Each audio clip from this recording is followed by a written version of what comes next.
Hey, friends, this is Tabitha Richardson, aka the Real Estate Baddie, the founder and owner of Next Home Leaders, Six Figure You, and the Monday Morning Power Hour. Today, we're talking about 3 lead pillars that you should have. Now, we all know that the recession is on its way. We don't know exactly when it's coming. Actually, it might be already here. We don't know, but we do need to prepare. And in preparing, we need to make sure that we have a solid source of steady leads that are coming into our database every day. And to do that, you should have about 3 to 5 lead pillars. Now, I can't tell you exactly what lead pillars you should have, but you should stick with at least a minimum of 3 to a maximum of 5.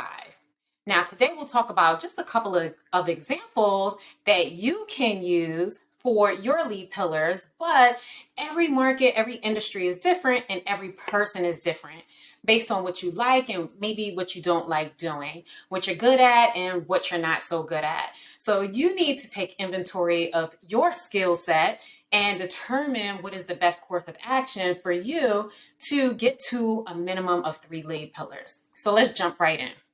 Now, why do you need these lead pillars? Well, what I notice is that many agents that really are not that successful, I hate saying that, but it's kind of true, right? If you're not able to generate at least 1 lead per month, well, not 1 lead, but 1 closing per month, or a minimum of about 10,000 in GCI at least every month, then that just really means that you don't have enough leads coming in and you need to increase your leads. Or it tells me that you're bad at converting. So there's different types of people. There's some people that they have a ton of leads coming in and they just don't know how to manage those leads, or they have poor conversion. So those leads kind of go to waste. They're not able to close them. Then you have some people that maybe they're pretty good at sales, but they just don't have enough leads coming in. You have to determine which person you are and then figure out what you need to do in order to ramp up so that you can have enough lead sources and enough leads coming in and enough closings to last through the recession. So let's jump into, again, why you need these lead sources. So, right now, the market is really oversaturated with realtors. There's millions of realtors across the country, and we've had a really great market the last couple of years in some states during the pandemic.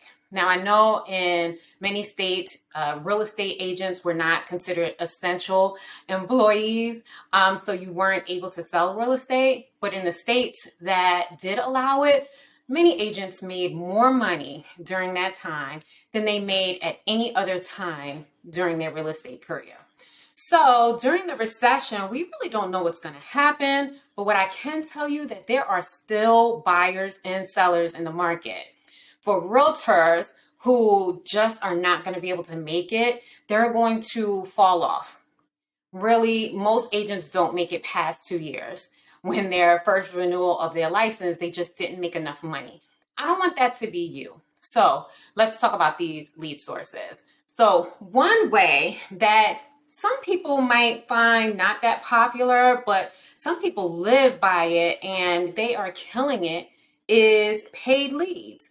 So there are many sources for you to get paid leads, whether if it's you pay up front and you get the leads, or you get the leads and you pay a referral fee on the back end. Just know if you're paying on the back end, you're going to pay more for that lead opposed to if you're paying on the front end. And it, although some people might feel that I don't want to do that, it's up to you, but it is an option and it is a great option. I remember I used to buy leads too, and it really helped for me to grow my business and tap into, people that I would have not normally reached had I not purchased those leads. But if you're going to go that route, you need to make sure you have a solid follow-up system, because you may not be able to close those leads on the first interaction. It may take several touches of that lead before you actually convert them.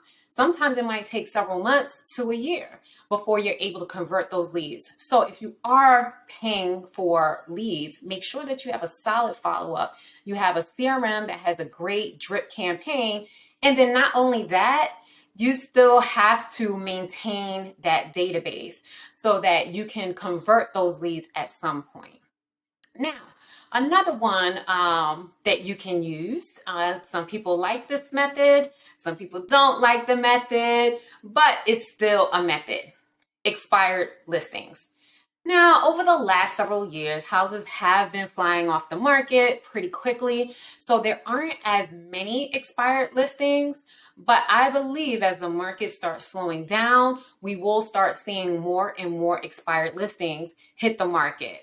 So if you can get ahead of the game, get your practice in, jump in and get your method down, get your scripts down for calling expired listings, even going and door knocking expired listings, I believe that's going to be a great source of leads in the near future. Again, there's not as many now, but I do believe that expired listings are going to start becoming more plentiful in the future. So next, third, your sphere and your database. So I did mention with those purchase leads that you need to have a solid follow-up system, drip campaigns through your CRM. Now, surfing your database.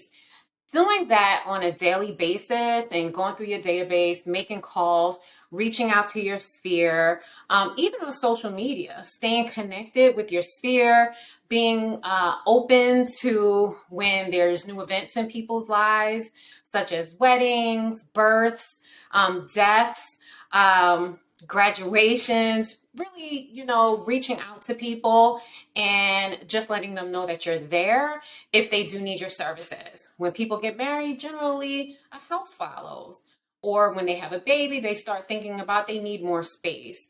And vice versa, in the unfortunate situation when there's a death, maybe there's a home to sell or downsizing, but just knowing your sphere, knowing that you are there for them in any time of their need, and just being present is very important. Now, your sphere.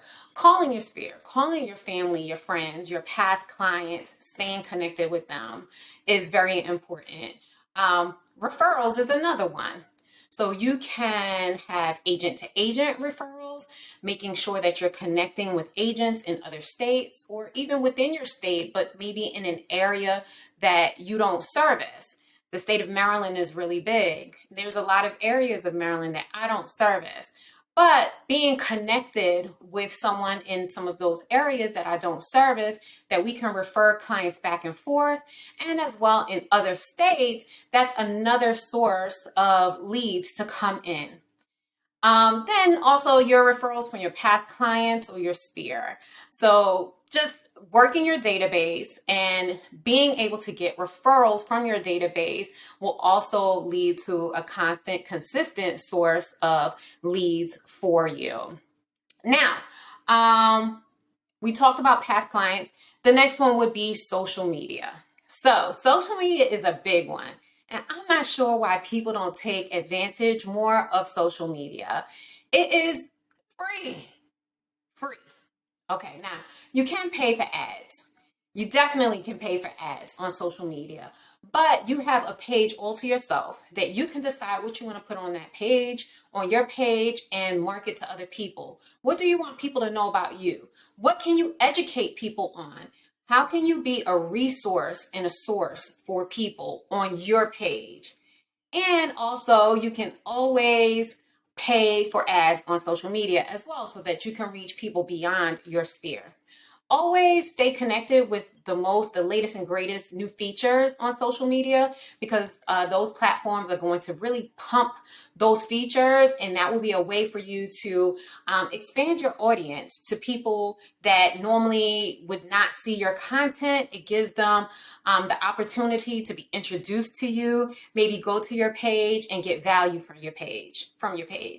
So that leads me to value.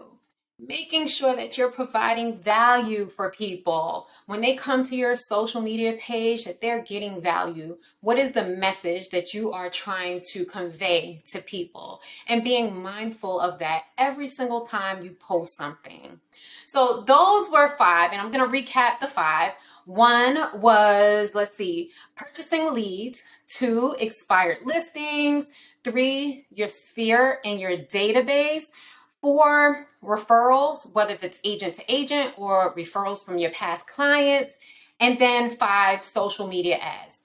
So today I just gave you 5, but there's a ton of different ways that you can generate leads. If you have some ideas that you want to share, put them in the comment section. But more importantly, make sure that you are getting at least 3 to 5 lead sources. If you only have 1 right now, just focus on getting a second one. And once you get the second one, then get the third one. Don't try to do it all at one time. And if you're someone that's like, hey, I have 10 lead sources, you might have too many. Go ahead and evaluate those lead sources to see how many leads are you actually bringing in from all of those sources. And then once you do that, just narrow it down to the ones that are giving you the most leads and focus on just those, so you're not spreading your time and energy and money over 10 different lead sources that may not even be bringing you any revenue. So that's it for today. Again, my name is Tabitha Richardson. I am the broker and owner of Next Home Leaders, Six Figure You, the Real Estate Baddie, and the Monday Morning Power Hour. Click the links below if you are interested in signing up for my group coaching, which is every Monday morning at 8 a.m., or if you have any questions about real estate. Look forward to seeing you again very, very soon.